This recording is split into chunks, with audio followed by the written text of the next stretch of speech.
How's it going, everybody? Thanks for tuning in. I'm Alan Staley, and this is Slinging Dirt with Staley. On this week's episode, the three-time POWRI National Midget Champion, 2018 New Zealand International Series Points Champion, driver of the Toyota Motorsports, Daum Crop Insurance, Weld Racing, number 5D in anything open wheel from Pocahontas, Illinois, the Dominator, Zach Daum. Zach's one of those rare drivers that can park any type of car in victory lane. He's won in midgets, in USAC, with wings and without. If there's an engine and drivers compete to see who's faster, Dom's probably going to throw his name in the race too. From winning a qualifying night at the famed Tulsa Shootout to traveling halfway across the world to see how you stack up globally, there truly isn't a whole lot Zach Daum hasn't done behind the wheel. I try to stay as professional as possible on this podcast, but Zach's always been my guy. Before I ever became an announcer, I was a fan of racing. The elbows up, go for broke, edge of your seat, excitement-packed racing. Daum is that kind of driver. Watching him wheel a midget is a thing of beauty. Now, I'm fortunate enough to get a little behind-the-scenes access with these drivers, and getting to know Zach on a personal level just solidified why I'm a fan and lucky to call him a friend. He's grounded, upbeat, always willing to help out his fellow competitors, and never too busy to talk racing. I caught up with Zach a couple months back during a weekend of racing where, that very night, after this interview was completed, Zach went out and parked his non-wing machine in victory lane at XX Speedway competing with the POWRI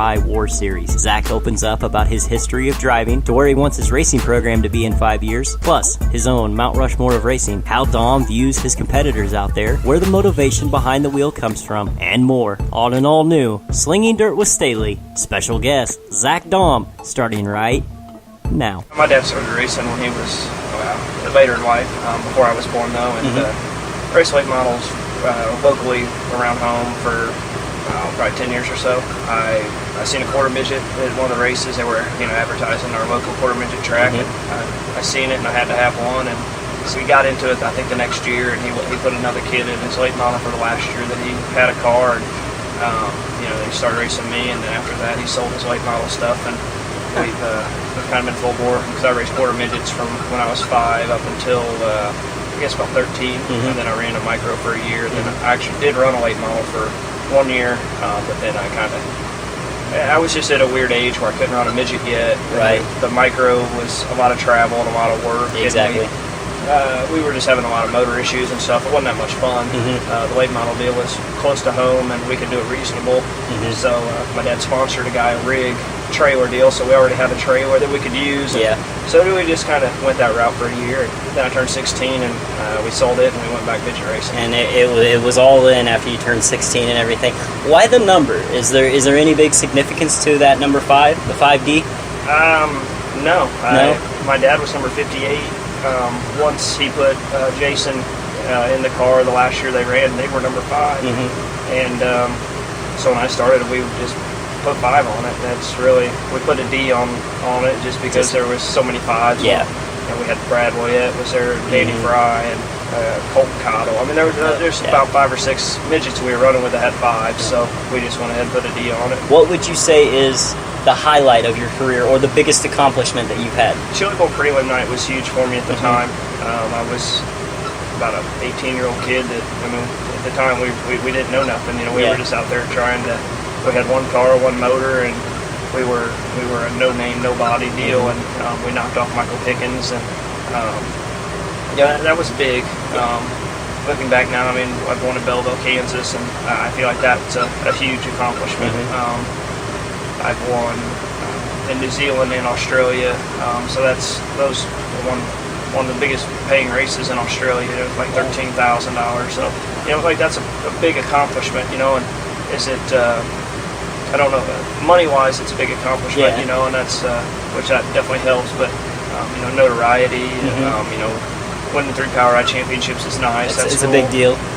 Won 3 or 4 USAC midget races, and I can't pin down one thing. It's like that's the best thing I've ever done. It's just the whole of the career is what you're after. The respect of the other drivers, and as long as you pull into a place and you could be competitive. Is that what it's all about? Yeah, more or less. I come to the realization when I started racing midgets, I'm not going to NASCAR. I'm not that guy. So, did you have the dream of ever making it to NASCAR, or you just don't really care for it? I mean, I'm sure when I was a little kid, I wanted to do it. Yeah. You know, like all little kids want to. Right. You know, if you watch them on Sunday, you want to do that. You know, and but once I got old enough to know what was going on, it really, the only thing that would ever draw me to it would be the money part of it. I don't give a crap about being on TV. I don't give a shit about all that. I mean, I just the races to me are kind of boring. How do you deal with knowing that your passion is as dangerous as it is? How do you deal with that? That's just part of it. Just part of it. That's just something we've known. We know every time we strap in the risks that you take. Right.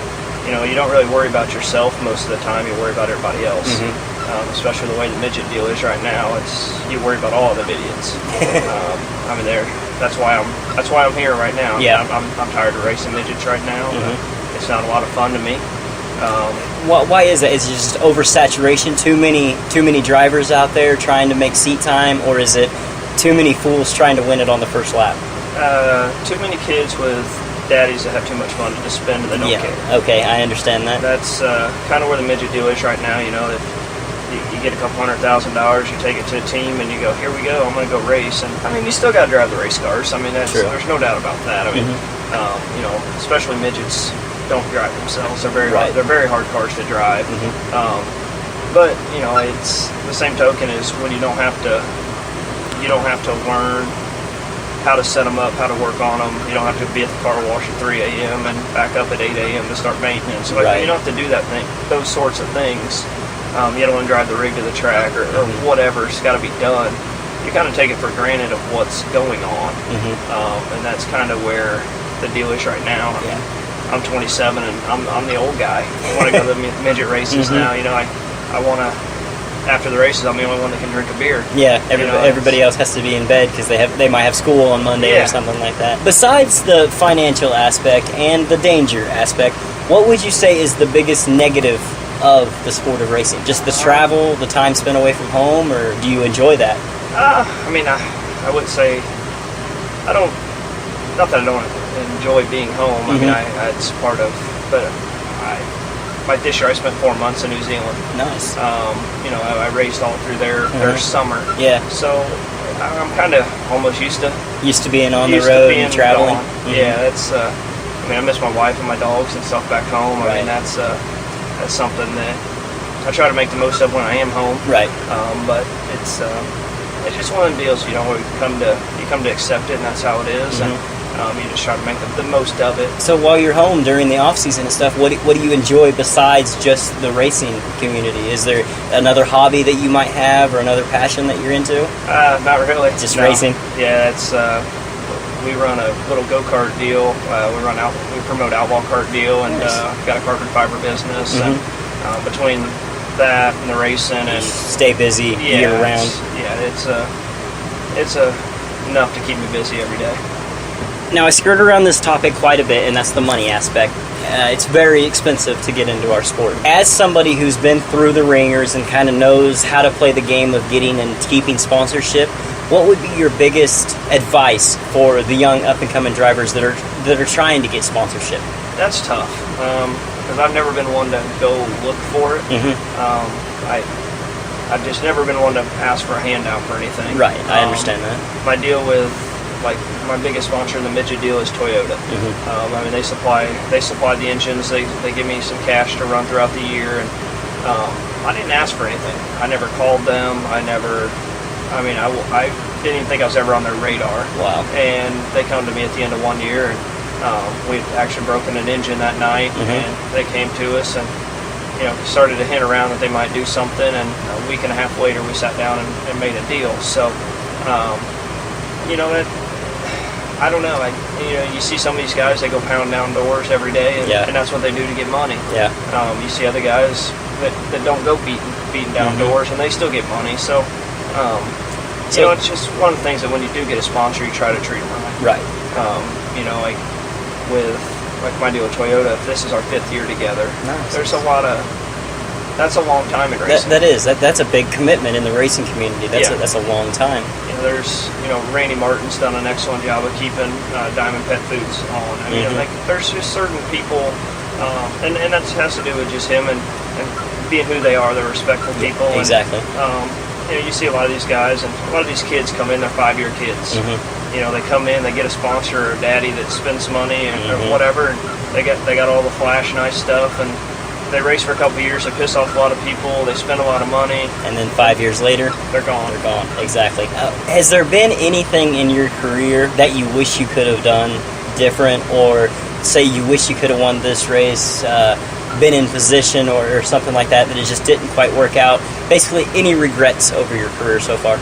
I mean, not really regrets. There's things that I would take back.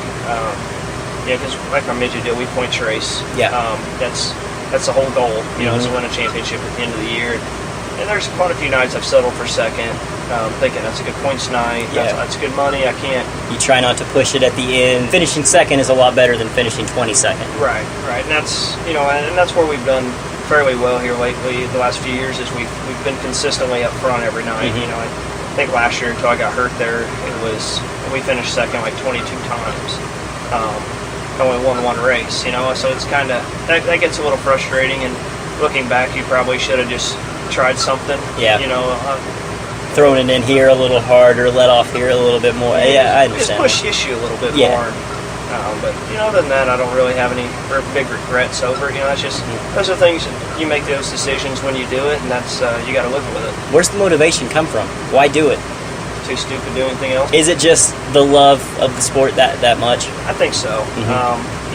Even on my bad days, when you're struggling with something and nothing's going right, it's still better than getting up and going to a normal 9-to-5 job. It is. It's more work doing this. Like full time, it's. There's days you'll get up at 5-6 o'clock in the morning and you don't get to bed till midnight, 1 or 2 o'clock. And that's part of it. And I wouldn't change it though. That's just. I enjoy what I do. I enjoy making race cars nice. I enjoy making race cars try to go faster. And I enjoy trying to become a better driver myself. So that's part of it. I guess that's kind of what keeps me going. Yep. Let's say you do leave a track 2-3 o'clock in the morning. A Casey stop is going to be along the way. What's the go-to drink snack combination? Probably Twizzler nibs and a NOS. NOS energy drink. Yep, the energy drink to keep you cherry going. Flavor. Anything cherry flavor. I like that. What about a favorite pre-race meal? I'm lucky if I remember to eat half the days. We get so busy, and if I had to have my choice, I'd like pizza before a race. I'm a big anything Italian. I like pizza and spaghetti, so the pizza is always a pretty good go-to. What about your dream car? What's your ideal car? Sprint cars and open wheels aside, what's the ideal dream car for you? I don't know. I think I'd probably build it myself. I'd really like to have an old step side, 55 step side or something. I think that would be, but I don't think I'd make it real nice. I think it'd be a rat rod and just something you can go out and burn the tires off of it. And just have some fun in. Yeah. Can you walk me through what's going on inside your head when you're sitting in the staging area? I don't know. You don't really. You get to a point where you don't really think about it anymore. Is it just reaction? There's things that are going on in your head, and you're thinking about them, but you don't realize you're doing it. I had this talk with Logan Seavey last week at Millbridge when we were running outlaw carts, and I'm like, hey, I said, do you clutch it? I said, my motor's lugging a little bit. I need to clutch it to get it on exit, but I said, I'm not very good at it. Like, kind of walk me through how you do it. And he goes, I don't even realize I do it anymore. It's just out of habit. It's second nature. Reflexes and reaction. And that's kind of the way. I think to be good at this, that's got to be how it is. You can't think every aspect out. You've just got to be able to react to what comes your way. Like obviously you probably have a little bit of a game plan in your head when you roll out. Okay, I start first or I start fourth or. I got to get the jump if I'm on the pole, if I'm fourth. If the outside row doesn't get a good start, then, you got to figure out what you're going to do in turn one. But, most of that stuff's all just reaction. And, you have a little bit of a game plan, but, normally the game plan goes out of the window by the flag stand. What about, like, the parade lap? Are you looking up into the stands looking for people you know, or are you focusing on finding your marks, warming the tires, or is it here's what I got to do, here's what I'm going to do in the first corner? Yeah, it's more or less that. I mean, you're messing with the fuel, making sure you got the motor leaned out enough where it takes off on starts, and you're just kind of going through your routine, make sure your gloves and your arm restraints, and you ain't gonna get caught on anything. The last minute, check your Hans, and just make sure everything's hooked up, and make sure you got the wing where you want it, and just kind of just go through the basics. And at the end of the day, they're just dirt cars, so you just kind of gotta go through the motions of the simple stuff. Was there a specific race or a time when you could look back and you realize that you're no longer just out here to make laps, that now you're a competitor, now you're a front runner? Yeah, I guess so. I still don't feel that way in a wing car. I just feel like I'm lucky to make the show every night in a wing car. Even after feature wins and stuff, you don't feel like you're up there? No, I really don't. The wing car deal is so much different to me, and we've been fairly decent with it for the amount of races that I get to run with it. I've probably only ran a wing car maybe 30 or 40 times in the last 3 years. Right.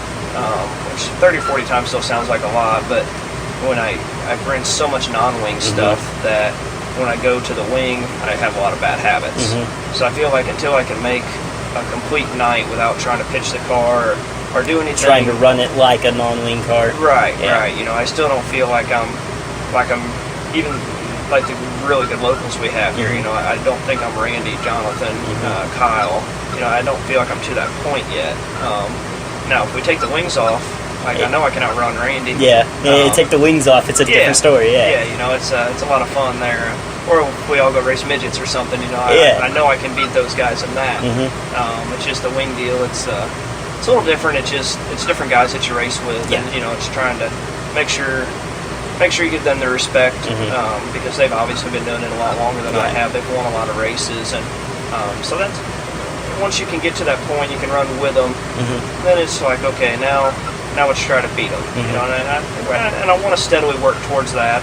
I think we're pretty close. We ran second there Friday night, and but then Saturday night we missed it. We weren't very good. So part of that's me. I'm trying to set everything up and just trying to make the right decisions when and where to do them.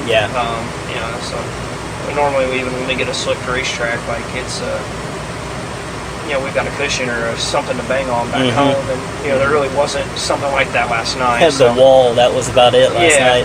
Yeah, I'm good with a cushion up until it gets to become the wall. I normally got to back off of her a little bit there. Slide job or crossover? What's the preferred move? I prefer just to run the bottom and have a drag race with somebody. Pick them off one by one, as long as you have a good line and a strong car. It's just like the slide job deal nowadays is, if the slide job's done right, it's good. But there's just so many bad sliders thrown nowadays that it's. I've been on the receiving end of a couple here lately on the midget side of it, and so that's it's kind of got me burned out on that. It can kind of leave a bad taste in your mouth when you get hit with a bad slider. Even if there's contact, no contact, it's kind of upsetting coming out of a corner trying to go down the straightaway. On that aspect of somebody putting a bad slider on you, do you hold grudges against drivers, or is it kind of like, I'm going to be mad at you for this race, next weekend it's a different story? No, it's one of the deals where you can, depends on if you can tell if it's intentional or not. Okay. And that's one of the deals where if a guy messes up and gets into you, that's one thing. That's racing. When the guy does it repetitively, that's intentional. It's not. It may not be intentional. It might just be sucks. His style of driving or something. He just doesn't have the talent to do it. And those are, I'm kind of fed up with a few of those that are that way right now. So. It's just, I wouldn't say I hold a grudge, but I don't forget. And I'll get you back at some point in time. Eventually, it's just one of those, you log it in the memory bank, and then if it comes up again, then we're going to have an issue. It's just one of them deals where there'll be a night where he's a little out of shape, and you can kind of just finish him off, and oh well, buddy. That racing happens. Remember this. What's the future plans for your team? We have to run the midget deal. That's our deal with Toyota, and that's a midget's my bread and butter. That's what we race on, and the sprint car stuff's more or less just my fun. And something I wish I'd have done. I wish I'd have got to this point 5 or 6 years ago. And I feel like I started in the sprint cars a little bit too late. You think so? I think so. Why is that? Just I mean, I didn't start running a sprint car until I was about 24, 25 years old. Okay. When there's kids running them at 14. So it's just, I feel like I raced a lot of non-wing stuff for a long time, and I was just mainly known as just a midget racer. Where now we're starting to get into the sprint car deal a little bit better, and I feel like I'm starting to make a name for myself in sprint cars. Starting to get away from the midget racer and more as just an open wheel racer, a race car driver. Yeah. Do you have any certain song or playlist that you have to listen to get amped up for the race or get you in the zone or anything? No. I mean, I'll listen to anything from 90s country to Nelly rap or whatever. I don't really care. Just kind of depends on whatever mood I'm in for the day. Just whatever strikes your fancy at that moment. Yep. All right, Hollywood is calling. They're going to make the Zach Daum movie, the story of your life. Who plays you? I don't know. Might as well be Tom Cruise. There you go. There you go. Little Days of Thunder flare in there. Yeah. Yep. Is it going to be a good movie, the Zach Daum movie? No. No, you don't think so? No, probably not. All right, and the final question. It's kind of the staple of the show here. What is your Mount Rushmore of racing? I would say Mario. Have to be up there. AJ Foyt's up there. How many people's on Mount Rushmore? 4? Thought so. Tracy Hines would have to be on there. Interesting. And probably, right now, probably Donnie Schatz. Yeah, it's hard to argue against everything he's done, especially up in Knoxville. Yeah, I mean he's just not just Knoxville. I mean, it's just everywhere he goes now. He's got his short track game better and better every year, and he was bad. He wasn't a very good qualifier a few years ago. Now he sets quick times. And just everything. That team has done everything that they need to do right, and they've improved everywhere that they needed to improve. Right. And that takes a lot of talent. That takes a lot of commitment. That takes wanting to do it right, and that's what they've done. So it's hard to bet against him anywhere they go now. So, anybody you want to give a shout out to? A special thanks for helping out your racing program all these years? I mean, just my parents for one. I mean, I've wasted a lot of their money doing this, so. That's number one. They've traveled up and down the road a lot of miles. We've been to a couple different countries, and just racing, and so that's great. My wife for letting me still do this. Yeah. And, being gone all the time, and just anybody that's ever helped me. That's just even if you're anybody that's helped me, even if they don't like me anymore, they had an impact on my life. They did something. I learned from them, or either I learned what to do better, or what to not to do, or whatever. But they've had an influence. So that's a big reason why we put Tracy Hines on Mount Rushmore. That's all the help along the way. Yeah, he's been like a second dad to me for so many years there. So I learned a lot from him, and I feel like I'm probably grouchy at times, like he is a little bit too much. So it's just that's part of what that is, and that's those are the people that have really, I think, kept me going in this deal. All right. Again, it's just a pure pleasure to sit down and talk racing with you, and every time you come into the pits, it's always a good day to see you. All right, buddy? All right, thank you. All right, thanks, man.